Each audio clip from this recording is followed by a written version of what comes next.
building and held the building closed throughout the morning until about 12:45 when the last people were arrested. And then the police closed the building by that point, so we successfully closed Bechtel down for an entire day. And we did this primarily for Bechtel's relationship to the war in Iraq and selling arms to both Iran and Iraq in the 80s during the Iran-Iraq War. I work with a group called the Global Women's Strike, and we had our International Women's Day action outside of Bechtel to protest against war profiteering and their profiteering off water.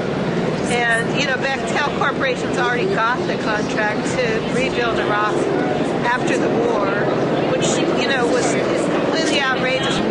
Okay, I'm here as a Marine mother, and my son is a U.S. Marine, and I opposed the war in Iraq. And because I have a son in the Marines, I feel that I have a special need and also a special role to play in the anti-war movement, because after all, it is my child that could be killed.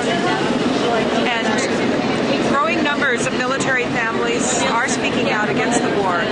My son, of whom I'm very proud, joined the Marines before 9/11, and he wanted to defend his country. But this war in Iraq is not a defensive war.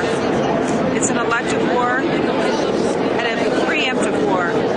And I feel it's very cruel to send our sons and daughters to a war in which there is so much disagreement, not only domestically, but globally. It's cruel to send them to a war that even the UN does not support.